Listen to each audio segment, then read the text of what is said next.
This podcast is brought to you by Ginsler Wealth. The information discussed today is meant to be general in nature and not tailored to specific investing circumstances. This means that you should talk to your regular Ginsler Wealth advisor or your own advisor before acting on any information we discuss today. Nothing in this podcast is intended to be a solicitation, and past performance does not guarantee future returns. If you are interested in learning the secret to beating one of the greatest boxers of all time, keep listening. Today on the Unlimited Podcast, I read my 2026 first quarter letter to clients. Taking inspiration from Mike Tyson's famous quote, we discuss what we know, what we anticipated, what we tried to avoid, and how we're managing through the punches being thrown at investors today. Let's go!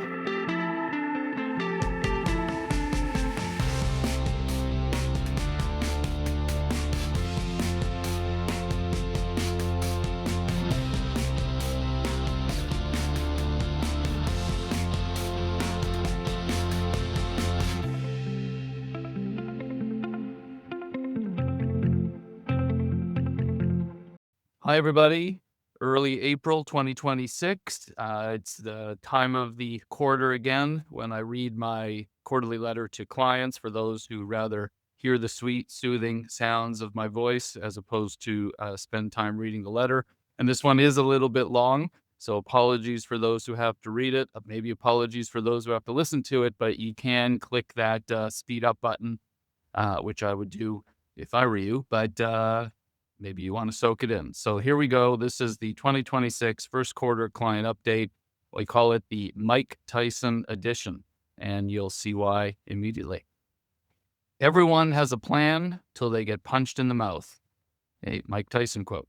To Ginsler Wealth's clients, if you grew up in the 1980s like me and had an original Nintendo gaming system, you probably recognize this string of numbers: 007 373 5963. If seeing those numbers gives you flashbacks to being punched in the mouth, read on, or in this case, listen on. And if you have no idea what the heck I'm talking about, I guess you should continue to listen as well, and then you'll find out. In the mid-1980s, Mike Tyson exploded onto the boxing scene with a ferocious, crowd-captivating style, rapidly becoming the youngest heavyweight champion in history while dispatching opponents, often in the first round, with unprecedented speed and power. His aura of invincibility and mainstream appeal made him a cultural phenomenon, extending beyond sports into global celebrity. By 1987, his dominance and popularity were cemented in pop culture with the release of Mike Tyson's Punch-Out, bringing his intimidating presence into millions of homes. My home was one of them.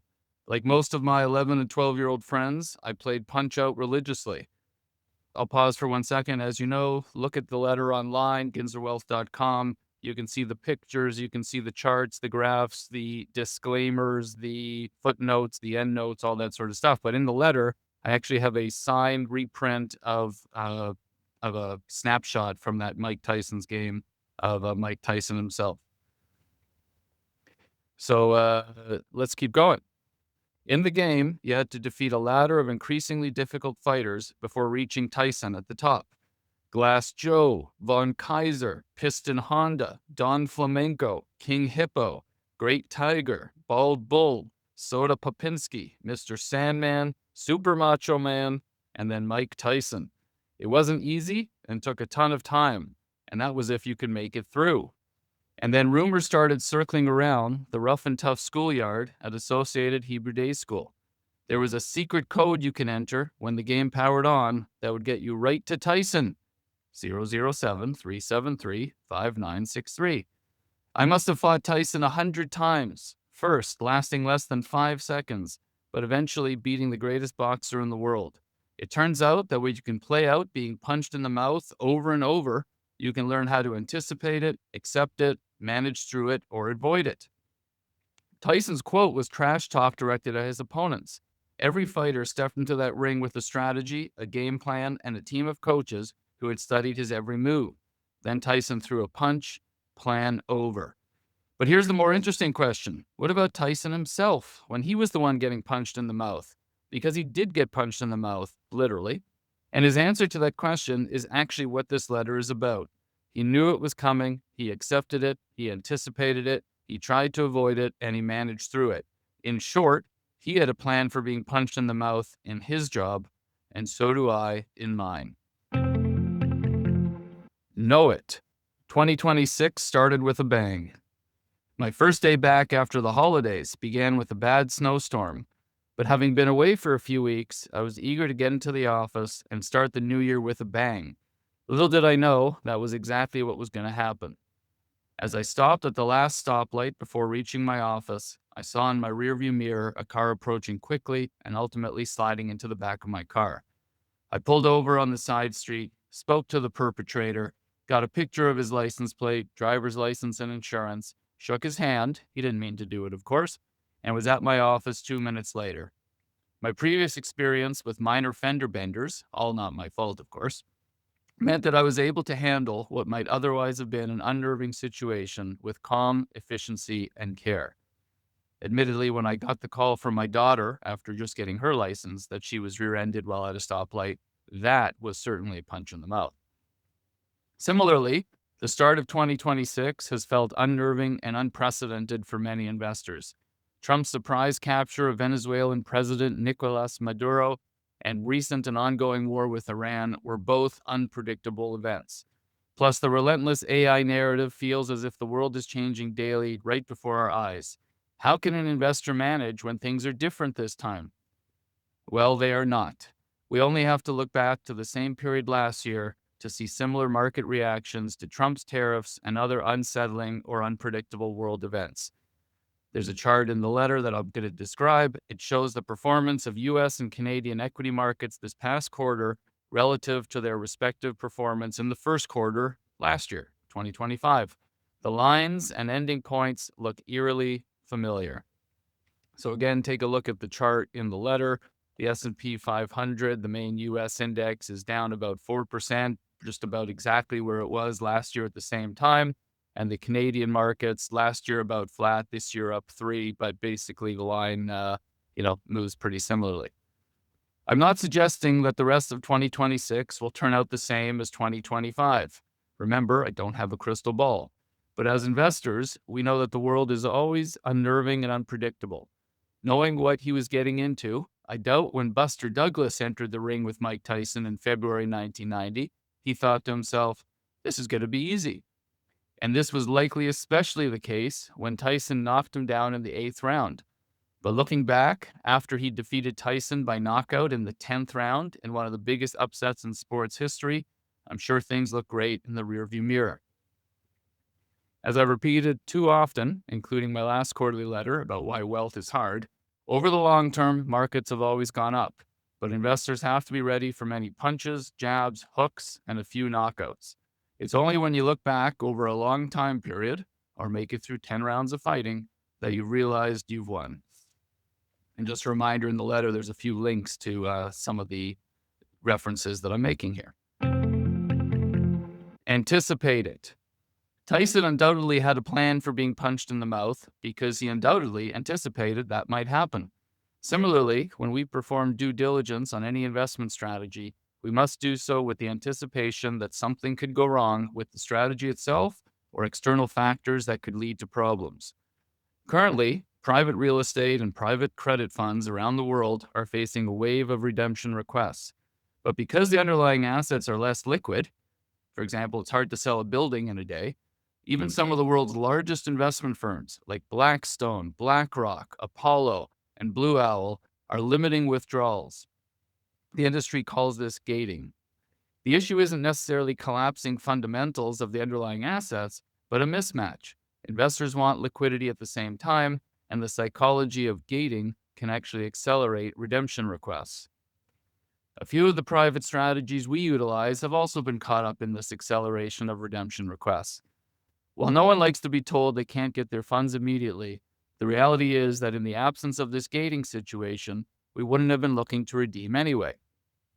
Our initial and ongoing diligence gives us comfort that the underlying assets are strong. For example, the private real estate funds we are in own hundreds of apartment buildings across Canada and some in the US that are close to fully occupied, with tenants paying rent and investors continuing to receive distributions each month. In all instances, we are in direct and regular communication with the CEOs of these firms. Each has a plan to increase liquidity for investors. Anticipating that a problem could always arise, ensuring any holding is never an outsized portion of a client's portfolio, and really understanding the underlying assets gives us comfort to expect this situation to eventually resolve as and when investors see some liquidity flowing their way. Try to avoid it by chasing chickens. In Rocky 2, Rocky's trainer Mickey tells him that to build his speed, he needs to chase the chicken, and if he can catch this thing, you can catch greased lightning. Again, there's links out to see that little movie clip. While Rocky replies, "I'm a fighter, I ain't a farmer." This past quarter, after about 6 months of diligence, we have turned to the farmers and their chickens to help our clients avoid some of the punches that more traditional investment markets will inevitably throw at their portfolios. More specifically, we have started to allocate to a fund that lends money to Canadian farmers. As Rob Nelson, CEO of Farm Lending Canada, said during our recent podcast discussion, farmers are the best borrowers because their farms have been in their families for generations. They sit on a street that is likely named after the family itself, and they will do everything in their power not to lose the farm. Perhaps it is no surprise, therefore, that Rob's Farm Lending Fund has never lost a penny of principal or interest in its history.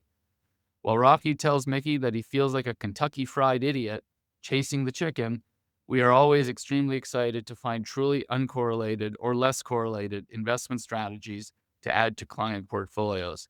There's a link in the letter to that recent podcast discussion with Rob. That was the last one we recorded. Highly recommend you listen to it. Very interesting to learn about farm lending. Manage through it. Once you're in the ring, you have to rely on your preparation to manage through, and sometimes it is clear that forces around you are changing and require adapting or embracing on the fly. One of those relentless forces right now is AI. I've written about our focus on AI repeatedly. Our first AI-related podcast was back in January 2023, that's centuries ago in AI terms, after we had already started investing in the space. Our approach with any new or important transformation is to learn and understand as much as possible to help us determine what it means for our clients, their portfolios, and our business. We have certainly done this with AI. As an example, this past quarter, I had the opportunity to visit NVIDIA's headquarters in Santa Clara, California, and hear directly from some of its most senior leaders about what's happening in AI and the relentless demand for its use, limited only by the world's supply of power. The message coming out of that NVIDIA visit was hard-hitting. According to NVIDIA's CEO, Jensen Huang, there will be 1 billion times more tokens generated in 5 years. And FYI, tokens are the units of data like words that AI processes and generates and charges on. In the letter, there's a few pics from my visit with NVIDIA, its headquarters, its latest supercomputer rack they call Vera Rubin, and its GPU package or chip that I held in my hand. And I strongly believe we are ahead of the curve relative to most companies and certainly most in our industry. Perhaps that is why the organizers of Future Proof Citywide, a large-scale conference held in Miami Beach dedicated exclusively to AI's impact on wealth and investment management, asked me to speak about Ginsler Wealth's implementation of AI, and in particular, Ginsler.ai, my AI clone. We continue to experiment with AI inside our firm with the goal of improving operations, efficiency, and speed for the benefit of our clients. And you'll also see some pics of me and the pics from that conference. That was a few weeks ago. AI elicits both excitement and fear. In February, quote, "a piece of AI science fiction rocked the stock market," end quote. Using one of my favorite phrases, Derek Thompson's "Nobody Knows Anything" article serves to calm down the fear. And my friend and Harvard Business School classmate, Myung Cha, formerly head Apple Health Strategic Initiatives, explains why, yes, AI will likely eliminate some narrow, task-based jobs, but by making cognitive work dramatically cheaper, it will also expand demand for that work, often creating more total activity, not less. Since AI can now code everything, I've personally now coded 1 game, 2 apps, and multiple reporting dashboards, one would naturally think coding jobs would be eliminated swiftly, but the exact opposite is happening. And in the article, we have a chart showing job postings for software engineers are actually rising like crazy, over the last number of months. You can look at it and see all the disclosure around it. In other words, the future of work isn't fewer jobs, it's different jobs, with humans shifting from doing the work to directing, judging, and expanding it. Whether you view AI with excitement or fear, or some combination of both, the right response isn't to freeze. It's to prepare, adapt, and keep moving forward. Which, come to think of it, is probably exactly how Buster Douglas approached getting into the ring with Tyson. And by the way, remember the question I asked at the top? What does Tyson do when he's the one getting punched in the mouth? Here's his answer in his own words about that fight with Buster Douglas. That's one of my best, because I took some expletive shots. Nobody would have took them shots. Boxing is like this game of life. Suppose I let that discourage me. Imagine if I said, man, maybe I should give it up. Maybe I don't got the heart for this no more. I would never do that. Suppose I did that instead of saying, man, that's nothing. I'll be champ in 6 months. And eventually he was. Twice. Even getting knocked out by 12-year-old Brian Ginsler couldn't stop Mike. And we won't stop fighting, or at least working really hard, for our clients either, no matter what punches get thrown our way. Thank you for your continued trust, support, and confidence. We are available 24/7 should you need us. Sincerely meet, Brian Ginsler. Okay, so that's our first quarterly letter. Obviously, lots of action in the world, lots of things changing, but that's what we're here to do, is watch, adapt, learn, move, change, and be thinking about our clients all the time. So stay tuned. More coming at you from the Unlimited podcast over the coming months. Wish you all the best. Talk to you soon. Bye-bye.